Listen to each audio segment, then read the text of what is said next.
생명을 싣고 밀려드는 파도.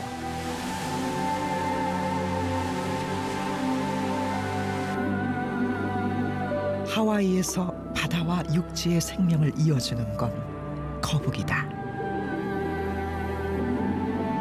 느리고 어리숙해 보이지만 새처럼 푸른 바닷속을 날기도 하고 야무지게 배를 채우기도 한다.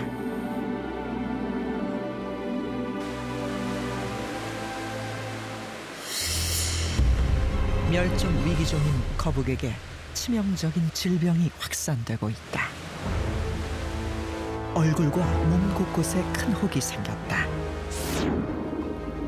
암덩어리처럼 흉측한 혹, 바로 종양이다.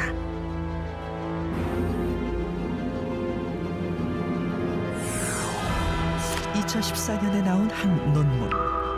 거북들이 주로 먹는 해조류에서 종양을 증가시키는 아르기닌 성분이 높아지고 있다.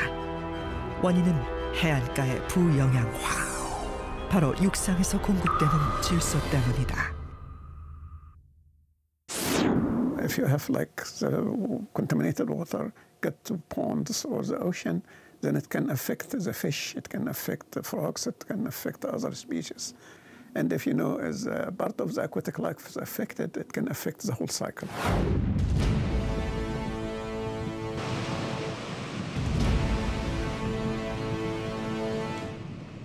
수만 번 계절이 바뀐 아득한 시간. 그동안 우리는 자연 생태계의 변화를 쉽게 감지하지 못했다. 식물 성장의 가장 중요한 성분인 질소. 질소는 인류에게 풍요를 안겨준 희망의 물질이었다. 하지만 지금 그 질소가 우리에게 소리 없는 경고를 보내고 있다.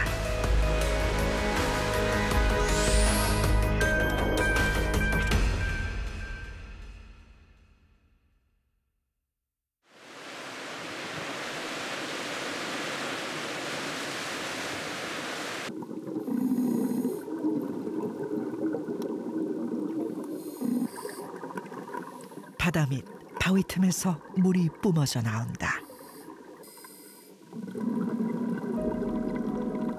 살아 샘솟는 이 물은 바다 밑바닥 땅속에서 솟아오르는 지하수, 해저 용천수다. 이렇게 바다로 빠져나가는 지하수는 무려 하루 4,500만 톤. 제주도 전체 지하수 취수 허가량의 약 30배에 달하는 양이다. 제주 섬 땅속에 보이지 않는 거대한 생명의 강이 흐르고 있는 것이다. 수많은 생명을 품었던 제주의 지하수, 현재 서서히 그 빛을 잃어가고 있다.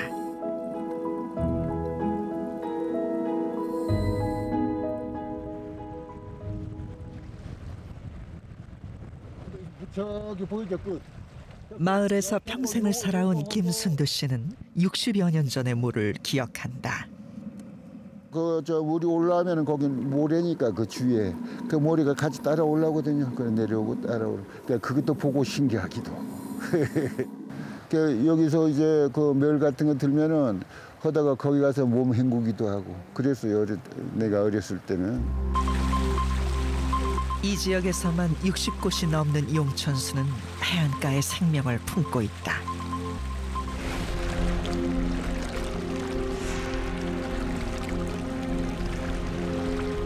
그런데 최근 몇 년 전부터 해안가에 이상 조짐이 보이기 시작했다.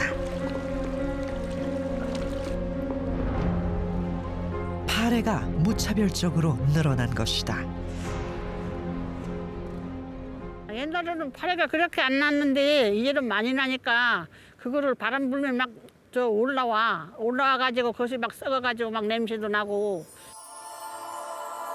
제주 해안을 위협하는 파래의 이상 증식. 그 원인은 무엇일까?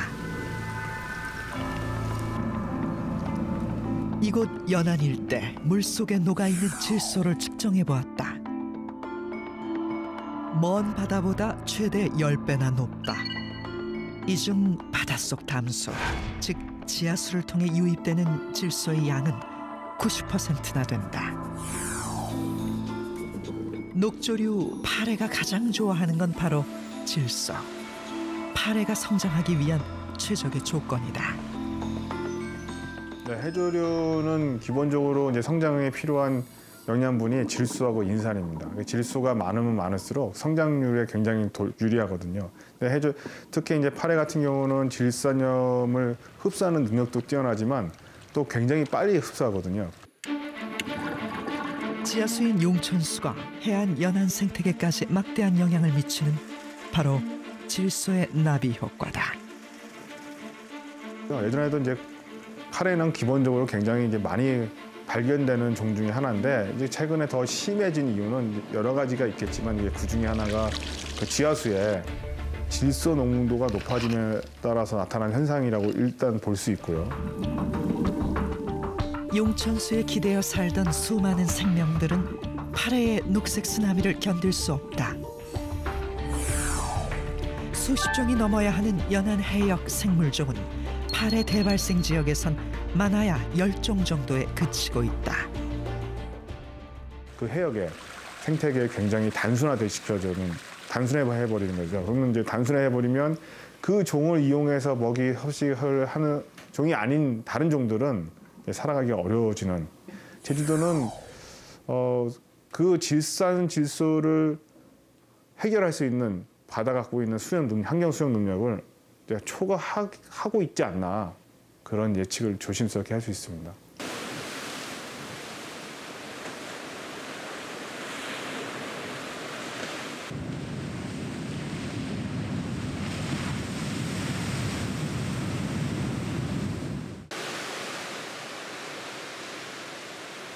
바다처럼 넓었던 서림수원. 제주도 3대 수원지 중 하나로 꼽히는 서림수원은 제주도에서 물 좋기로 소문난 곳이었다. 한국전쟁 당시 무술포 육군훈련소의 식수로 제공될 정도로 그 양도 어마어마했다. 물 줄줄줄줄 밤이 여기 눈이 이쪽으로 물 내리는 소리가 막 나고, 여름나면 춤이 부쩍으니 거기가 막 희곡 희곡 추면은 나와가지고 이 돌에 넓적하게 엎어지고 물도 이리 시원히 마시고, 아이고 물은 말도 못하게 깨끗했었다.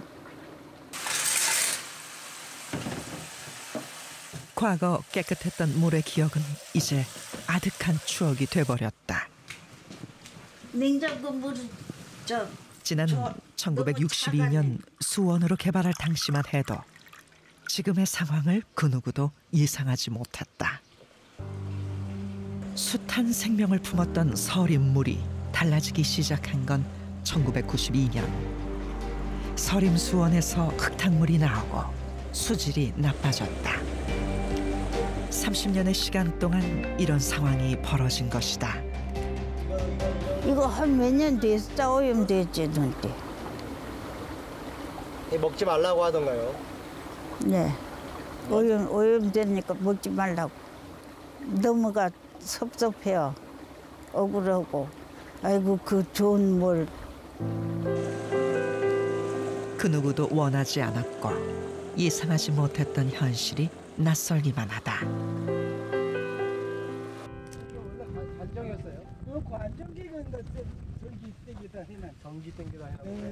불과 7년 전까지만 해도 물을 끌어올렸던 지하수 관정은 녹슨 흔적만이 대신하고 위에 있다. 쪽으로밖에 갈 수 없는 상황이. 이 주름을 열어봐도 저게 이거밖에 가대.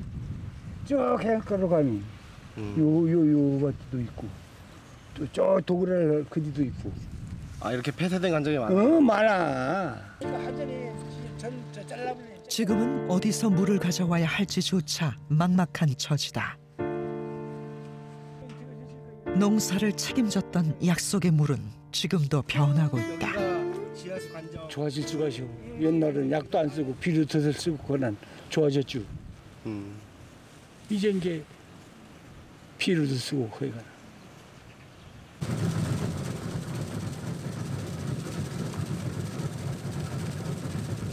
밭 가운데를 가로지르는 차량들. 밭에 질소 비료를 뿌리고 있다. 질소는 농사를 위해 물만큼이나 중요하다.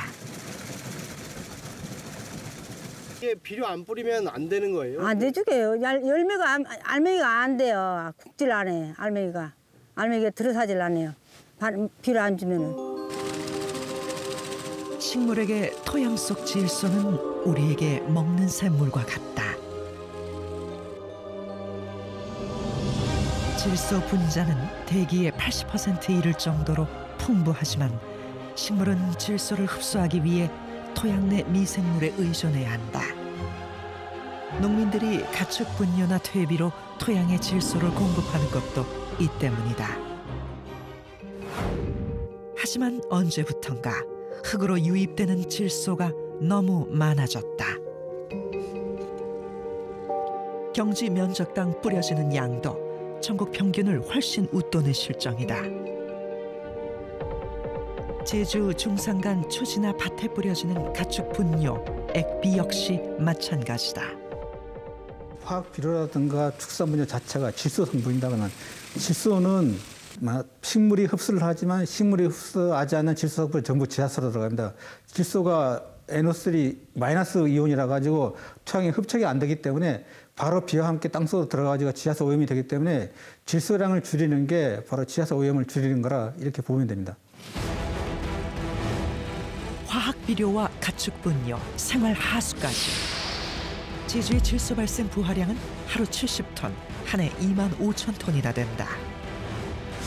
이 막대한 질소가 지하수에 얼마나 흡수되고 있는지 아직 제대로 된 조사조차 이루어지지 않고 있다.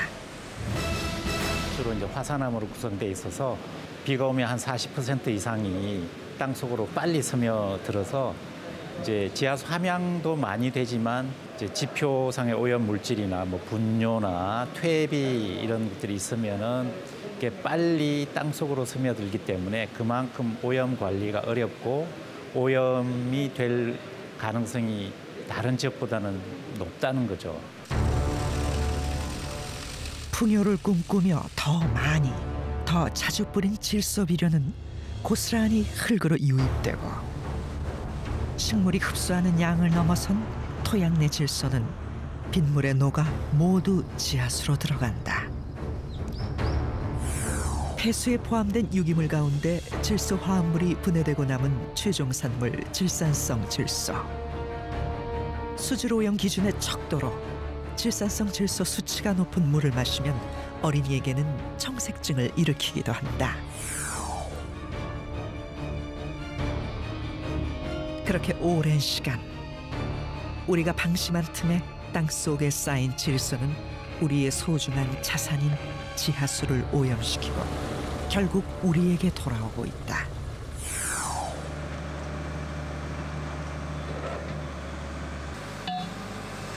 시추 공사 현장에선 토양 정화 과정도 거치지 못한 채 오염원이 지하수에 직접적인 영향을 미치고 있는 현장이 발견되고 있다. 2년 전에는 그동안 보지 못했던 놀랄만한 상황이 확인되기도 했다. 시추 과정에 시커먼 이물질이 잔뜩 묻은 암반이 지하에서 나온 것이다. 상명 1지구의 1-250 시추 때 심도 22에서 22.5m의 시추 코어를 갖다 올렸을 때 거기서 축산폐수 원액이 나왔습니다. 그 악취를 동반한 축산폐수 원액이 나타나서 저도 공사하면서 깜짝 놀랐고요. 그리고 그 밑에 30.5m에서도 축산폐수의 흔적이 나타났습니다. 그건 뭘 얘기하는가 하면 상면 쪽에서는 숨골이 많이 발달해 있기 때문에 그 숨골을 타고 축산폐수가 22m, 30.5m까지 그대로 흘러 들어갔다는 거, 그렇게 볼 수 있다는 겁니다. 문제는 이렇게 지하수 오염이 가속화되고 있는 관정이 제주에서 한두 곳이 아니라는 점이다. 한림 지역 일대 19개 관측공에서 지하수 수질 측정이 이루어지고 있다. 2.5. 지하 80m, 185m의 대수층에서 지하수가 올라온다. 한눈에 봐도 누런 지하수. 수질 상태는 어떤지 성분 분석을 해봤다. 결과는 충격적이었다. 지하 80m 지점의 질산성 질소는 리터당 23.7mg으로 먹는 물 수질 기준의 2배가 넘었고 암모니아성 질소까지 높게 검출됐다. 이쪽을 만약에 정상적으로 토양층을 통과했으면은 암모니아성 질소가 나오지 말고 질산성 질소만 나와야 되는 게 이제 맞는데요. 여기 같은 경우에는 어떤 통로를 통해서 질산성 질소가 들어갔던지 어떤 토양층을 덜 걸쳐가지고 직접적으로 들어갔다고밖에 볼 수가 없습니다. 우리는 그동안 지하수의 수량과 보존에 대해서만 주목해왔다. 네, 어느 정도 예상된 일이지만은 축산 폐수 무단 배출한 양돈 하지만 제주를 떠들썩하게 만들었던 가축 분뇨 불법 배출 사건으로 제주 지하수의 수질은 그제서야 중요한 쟁점으로 떠올랐다. 그동안 제주 지하수의 수질이 먹는 물 기준을 초과하지 않았다는 이유로 우리는 지하수를 위협하고 있는 질산성 질소가 오르고 있다는 사실을 주목하지 않았다. 그 결과 지하수는 엄청난 재앙을 예고하고 있다.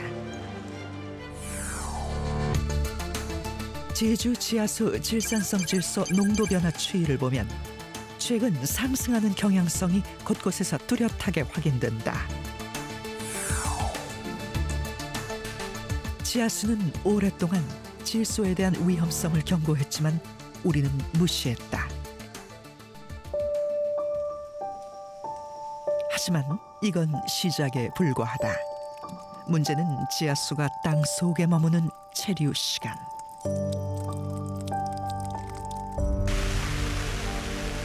대기 중에 프레온 가스가 빗물에 얼마나 녹아 있는지를 분석해 제주시 한림 지역의 지하수 나이대를 확인해 봤다.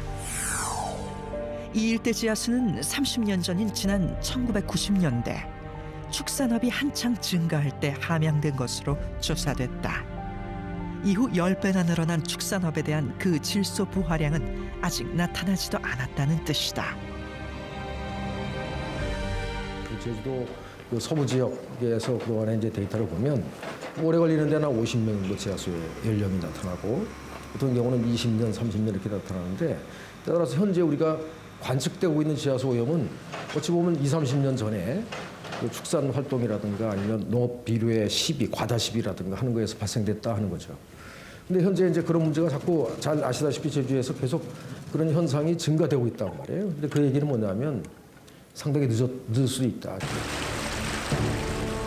지하수가 땅 속에 머무르는 시간과 공간적 흐름을 파악하지 않고서는 지하수 관리의 골든타임을 놓칠 수도 있다.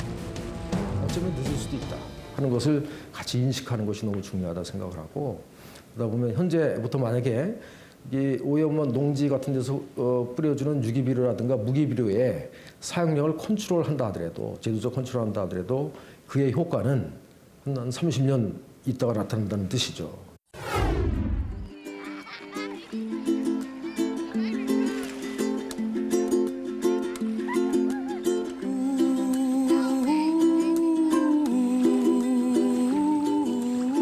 세계의 낙원으로 불리는 하와이. 매년 1천만 명의 관광객들이 찾는 세계적인 휴양 관광지다.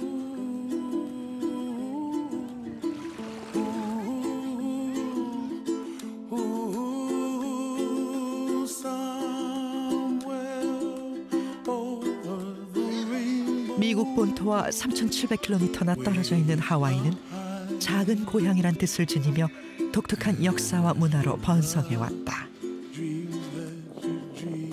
하와이와 제주도는 참 많은 것이 닮았다.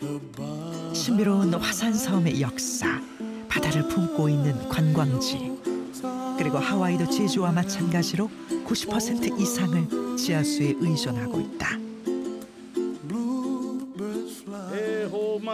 하와이에는 하늘이 울어야 땅이 산다는 속담이 있을 만큼 물은 그 자체로 생명이다.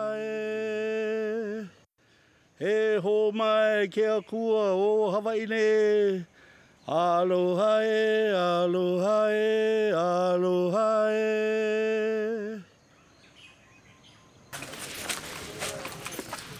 하와이 원주민들에게 물의 의미는 매우 특별하다. 가족이자 생명의 원동력인 물. The water is really important. It feeds us, it feeds the land, it helps us grow taro. So it's like kind of like family member, same. Water, the land, the aina, the land, same. In terms of the Hawaiian culture? Yes, same like family. Without the water, no life.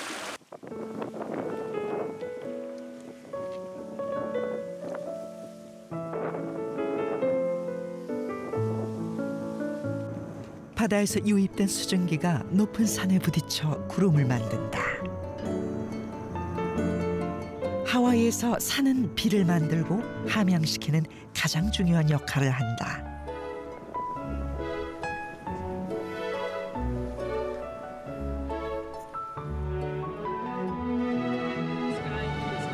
물의 근원을 찾아 산을 올랐다.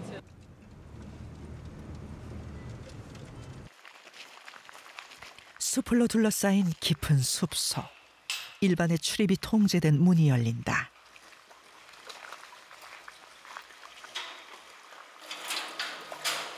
터널 입구에 삼엄한 철문을 지나면 어둠 속으로 이어진 긴 통로가 나온다. 하와이 주정부의 엄격한 관리를 받는 터널 수원이다. 다다른 터널의 끝. 바위 틈에서 폭포처럼 물이 쏟아진다. 산속 안반을 타고 내리는 지하수. 하와이의 생명수다. So the tunnel is about 1,500 feet from the entry all the way to the back here. Above us is about 2,000 feet of mountain. So the water travels from, of course, the rainfall down to the mountain and then trickles down all the way to where you see it right here. 하와이에서만 이런 터널 수원이 300여 개가 넘는다. 하와이의 지하수 대수층은 매우 독특한 구조로 돼 있기 때문이다. 대수층이 바닥에 있는 제주와 달리 하와이는 산을 따라 만들어진 암맥을 따라 마치 댐처럼 세로로 대수층이 만들어져 있다. 하와이 오하우 섬에 이런 터널 수원이 처음 만들어진 건 1888년. 이후 1923년에는 한국인들이 만든 일명 코리안 터널까지 생겼다. 이미 140년 전부터 지하수 개발을 시작한 하와이. 제주보다 80년 이상 앞서 있다. 지하수 개발로 얻어진 막대한 양의 물은 사탕수수와 파인애플 산업을 키우면서 하와이 경제 발전의 밑거름이 됐다.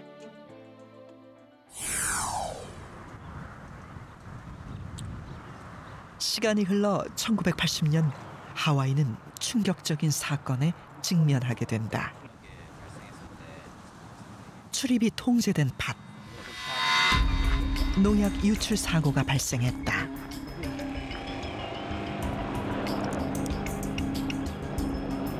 유출된 농약은 이 일대 지하수 관정을 모두 오염시켰다. 미국 연방정부가 150억 원이 넘는 예산을 들여 정화 작업을 벌여야만 했고 이 일대 지하수 관정은 모두 폐쇄되는 초유의 사태를 맞게 됐다. Former agricultural site, and there was a pesticide spill, so the ground was contaminated and there was a danger to the water quality, so the well had to be shut down. And it's a EPA Superfund cleanup site, so that means it's a major spill, and it's well known throughout Hawaii water quality history. Working? Not working right now. No, shut down. Yes. 아직 끝난 게 아니다. 여전히 이 일대 관정에선 미량의 농약이 계속 검출되고 있다. 물은 본디 제 성질을 잃어버리고 한 번 자신을 오염시킨 것에 대해 질기고 무섭도록 기억했다.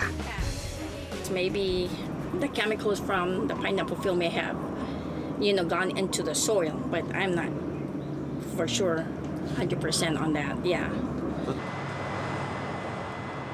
농약 사고 이후 하와이 호놀룰루시는 활성탄을 이용해 24시간 오염된 물을 정화하고 있다.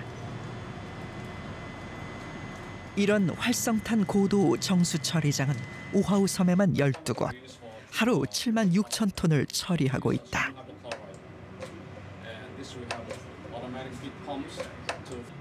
지하수가 한 번 오염되면 다시 원상복구하기가 쉽지 않다는 것을 보여주는 대표적인 사례다. The aquifer is complex enough that it's difficult for everybody to understand. And also there were many years of land use that were not really regulated. And so it takes a long time for some of the legacy contaminants to get into the system. So we're still dealing with contamination that might have happened like 50 years ago. So because of the high elevations and thick soils in some areas, it takes a very long time for the contaminants to show up.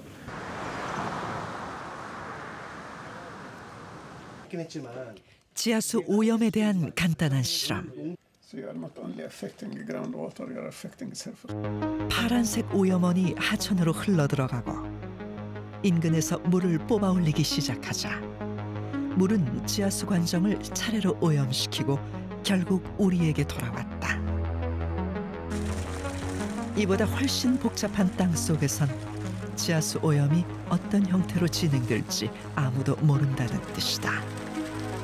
그러니까 그 오염된 물이 들어갔을 때 그 물이 확산이나 수송 활동해서 움직이는데 우리가 그러니까 특히 이제 하와이 같은 지질 환경은 이제 그 화산섬의 액티비티 때문에 이루어져 가지고 그 통로나 이런 그런 채널들이 많습니다. 그런 쪽으로 물이 흘렀다가 다시 나오기도 하고 그래서 저희가 알 수 없는 부분이 너무 많거든요. 그래서 이미 우리가 다 처리했다고 생각을 했을 때도 한 10년쯤 지나면 다시 그 똑같은 이런 오염물들이 다시 나오는 경우가 생기고 그런 경우가 잦습니다.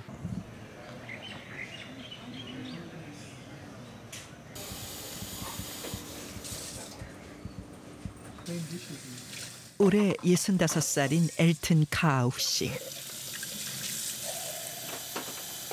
그의 인생에서 지하수는 없어서는 안 될 존재였다. 물이 흐르던 마을 개울가는 이제는 비가 와야만 흐르는 건천이 돼버렸다. More water come out from the stream. Only when big rain come, then the water come. No more.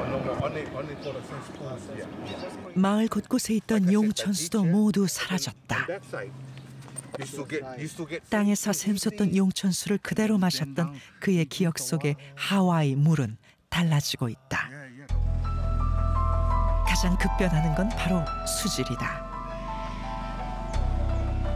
그 이유를 하와이 주민들은 생활 하수 처리 방식에 무게를 두었다. 바로 세스풀이다. It's because of the cesspool. Before days that the water used to be clean, but now it got longer years that it gets worse, yeah. And the cleanest water is up on the mountainside. But once you come down and there's houses, and it's really, really contaminated and dirty. 세스풀은 하와이에서 오래전부터 사용되던 생활 하수 처리 방식으로 하수를 지하로 주입시키는 방식이다. 하와이 오하우 섬에서만 무려 1만 1,000개가 넘는 세스풀이 존재한다. 하루에 2만 8천 톤의 하수가 지하로 스며들어 질산성 질소 수치를 높이고 있다. 하와이 주정부는 지난 1992년부터 세스풀 대신 정화조 처리 방식인 세프틱 탱크 설치를 의무화했다. 아우카이 씨도 지난 1996년 자신의 집에 세프틱 탱크를 설치했다. 탱크 안에 산소 발생기로 오수를 정화시키고 정화된 물은 땅속으로 흘려보내도록 설계돼 있다. We installed it in 1996, and maybe every 3 years, something goes in the drain that clogs the leach. So that's when we have to pump. 하와이 주정부는 오는 2049년까지 지하 침투식인 세스풀을 하수 처리장으로 연계하거나 이런 세프틱 탱크로 교체하는 사업을 추진하고 있다. 예산만 1조 7천여억 원, 매년 500억 원이 넘는 예산을 투입해야 하는 장기 프로젝트다. They realized that there needed to be like a long-term plan for cesspool upgrades. So they put it into the law, for the department to establish a working group. 이해관계가 복잡하게 얽힌 이 사업이 가능한 이유는 딱 하나. 하와이 정책 결정 과정의 가장 핵심에는 물, 즉 지하수가 있기 때문이다. 유한한 자원인 지하수의 오염과 고갈에 대한 경각심을 갖고 끊임없는 연구와 정책에 반영시키는 하와이. 그들의 지하수 관리가 더 궁금해졌다.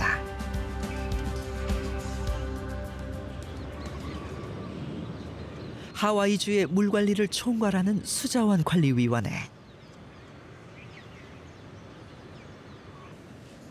하와이에서는 지난 1978년 출범한 수자원관리위원회를 중심으로 지하수 정책에 대한 각 부처 간 협력과 공유가 이루어지고 있다.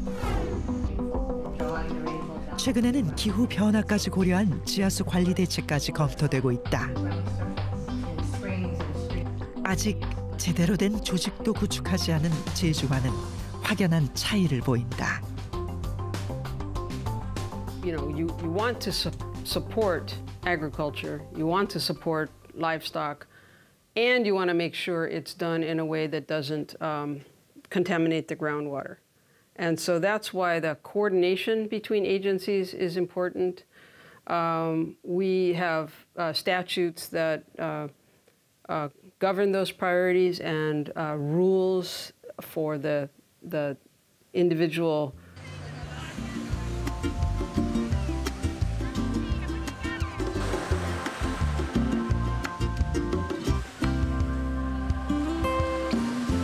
하와이의 대표 관광지 오하우 섬.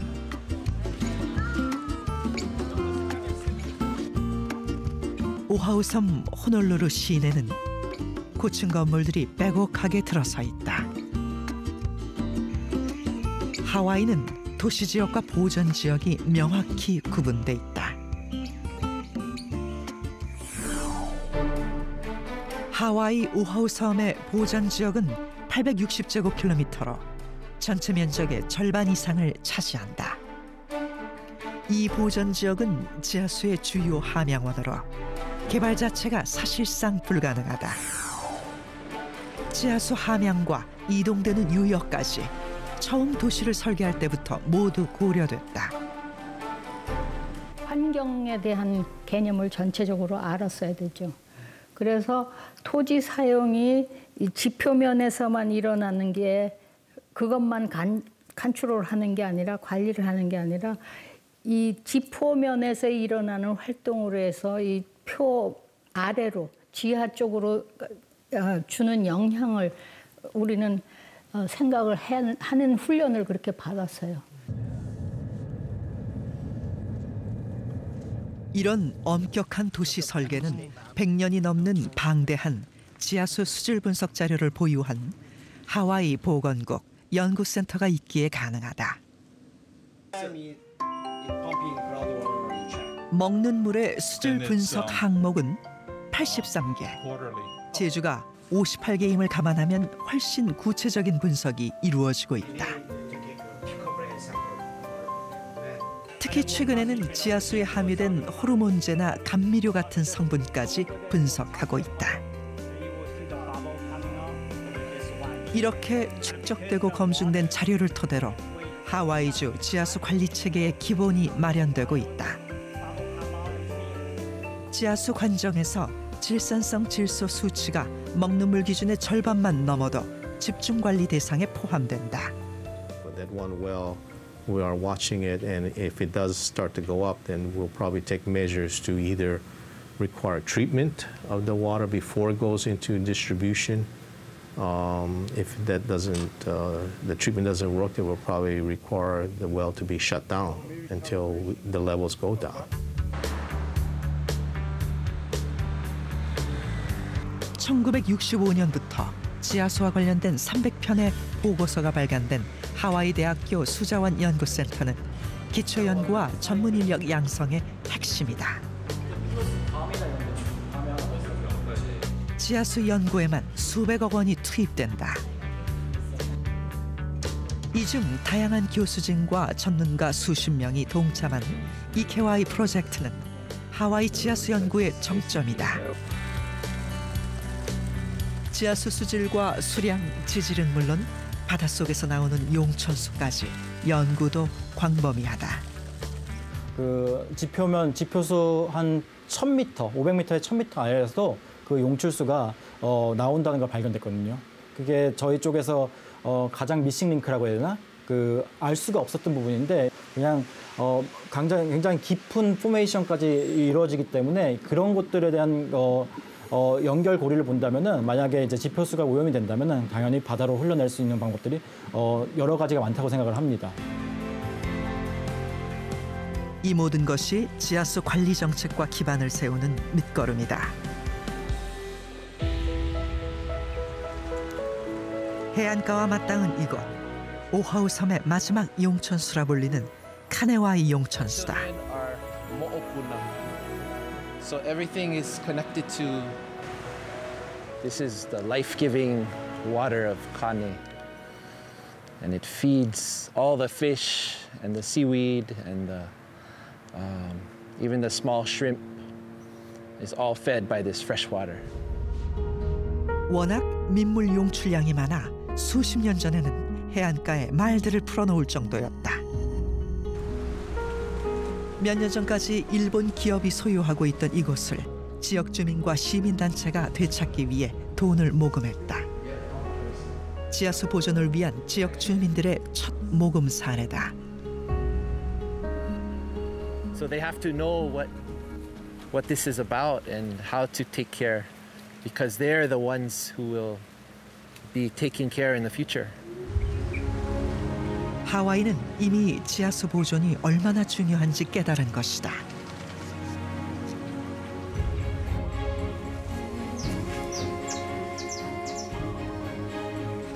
하와이 주민들의 지하수 보호에 대한 인식은 농사에서도 잘 나타난다. How much to put, when to put it, and the relationship that will occur after you put it into the ground.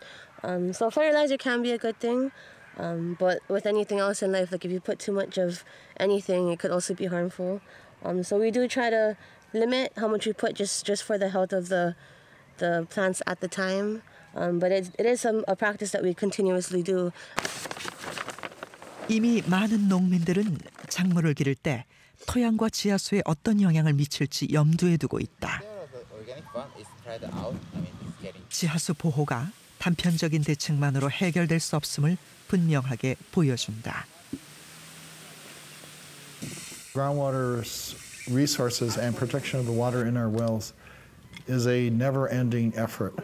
We need to be more aggressive at trying to prevent those resources from becoming contaminated. So dealing and keeping and preserving those resources for our future is very important for us.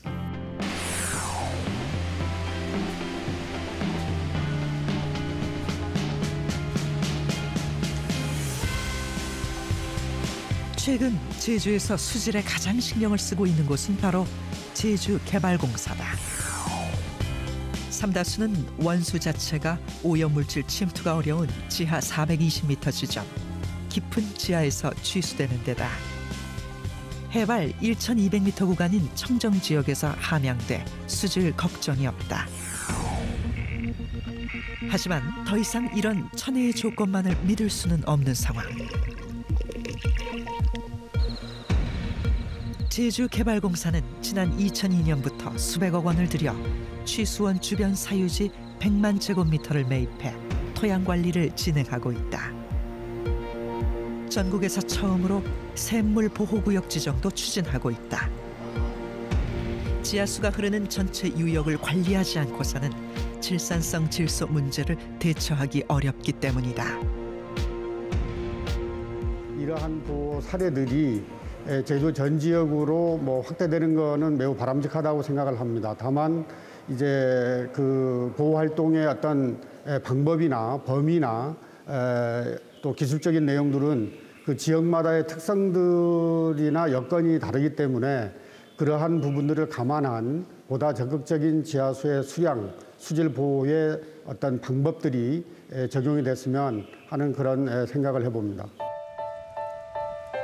지하수 최대 함양 지역인 중산간 일대. 급격한 개발 같은 토지 이용에 대한 조사나 지하지질 연구도 부족하다. 수질 오염 지역을 질소 중점 관리 지역으로 설정해 관리하는 방안도 더 미룰 수 없다.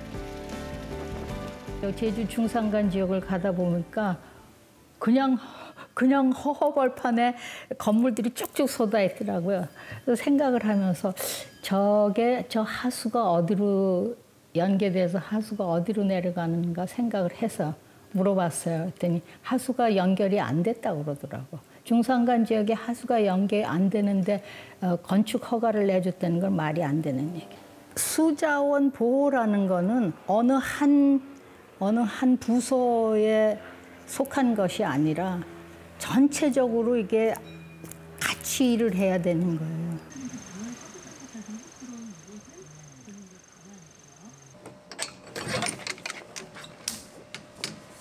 (10여 년) 전 기농에 감귤 농사를 하는 송두옥 씨. 아침부터 분주하게 질소비료와 퇴비를 섞은 일명 퇴비차를 만들고 있다. 송 씨는 밭의 토양 성분을 파악하고 가장 적정량의 질소만 나누어서 뿌리고 있다. 이렇게 생산된 감귤은 오히려 품평회에서 좋은 성적을 거두었다. 하지만 이런 질소 저감 노력은 여전히 개인의 노력에만 맡겨져 있을 뿐 아무런 규제 조치가 없다. 불안감인 것 같아요. 사람들이 많이 그런 걸 경험해보지 못하고 관행적으로 지금까지 옛날 어른들 하는 걸 그대로 이어받아서 그냥 옛날에는 비료 많이 주면 많이 열린다고 생각하거든요. 적게 줘도 이게 다 열릴 만큼 열리고 나무가 큰 만큼 절대 죽지 않는다. 상당한 앞으로 장래 우리 몇백 년 후에 우리 자손들을 봐서도 이것을 우리가 고민할 때가 됐다고 저는 생각합니다.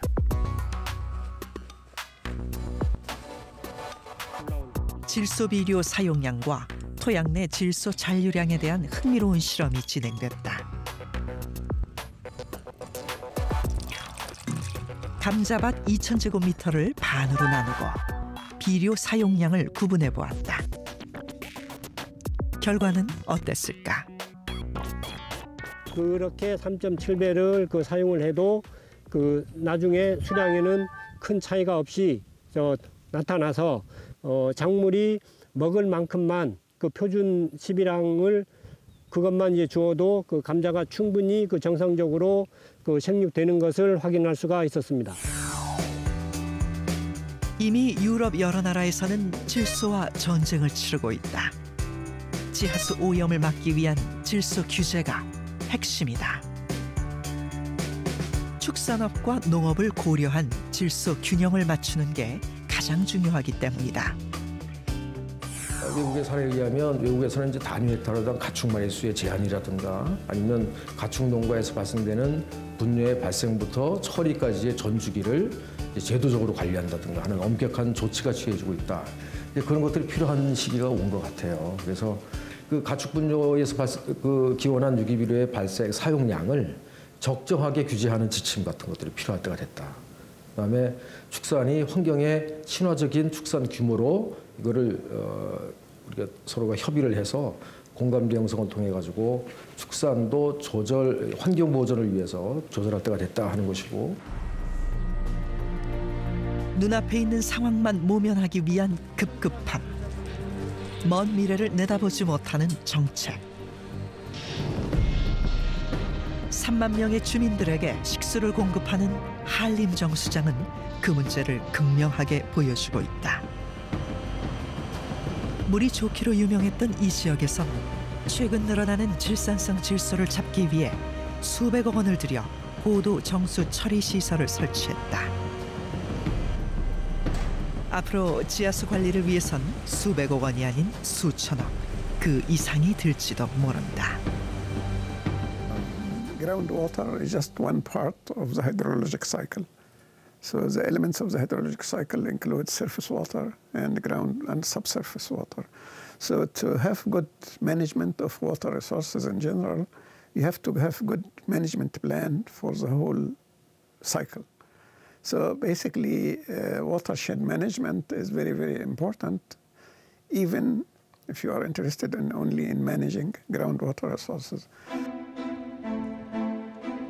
서로가 유기적으로 연결돼 함께 고민해야 할 중요한 문제들. 이 모든 것들을 뛰어넘을 노하우가 축적돼야만 한다. 시간이 걸리겠지만 더 지체할 수 없다.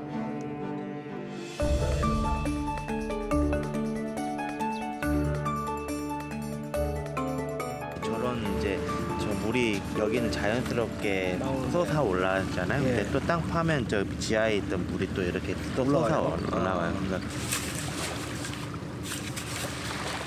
바다로 유입되는 지하수의 수질을 확인하는 연구 현장. 화순 해수욕장은 주변에 위락시설과 양식장 단지가 없어 지하수 수질을 분석하기 좋은 장소다. 채수된 지하수. 과연 질산성 질소 농도는 어느 정도일까?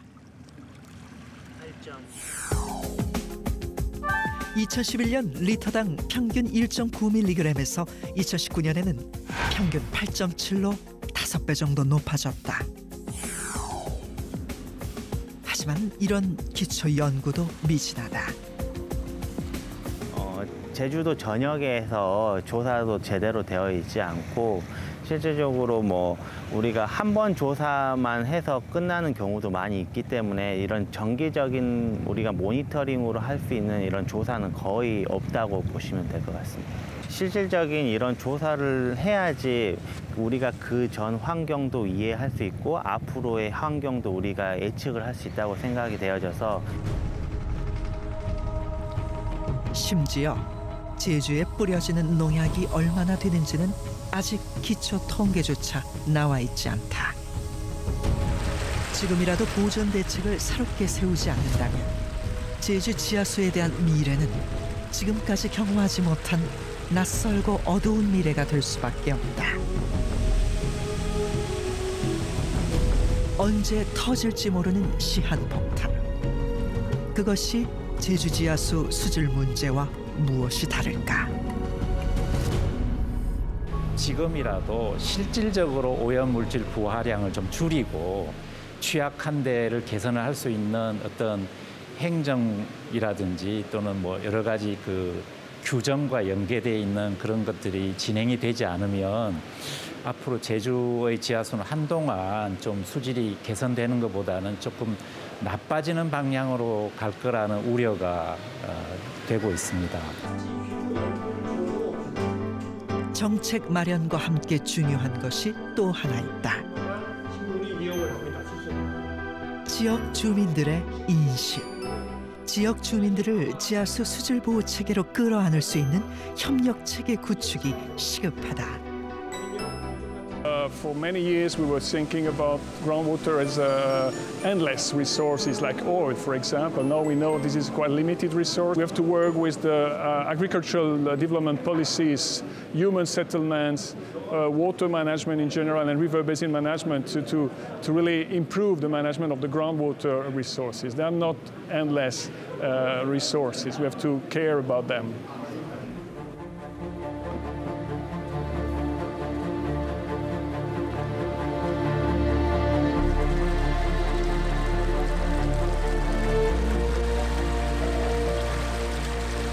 어느 누구도 공포의 물을 마시고 싶어 하지 않는다.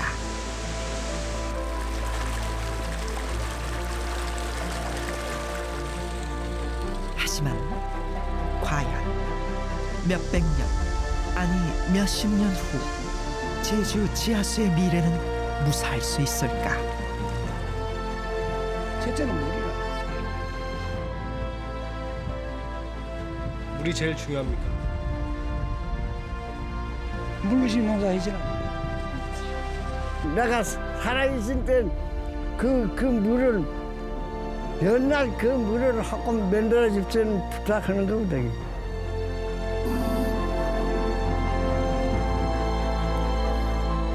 위태로운 제주 지하수의 현실. 절망의 카운트다운은 이미 시작됐다. 그리고 지금 이 순간에도 제주 지하수는 우리에게 소리 없는 경고를 보내고 있다.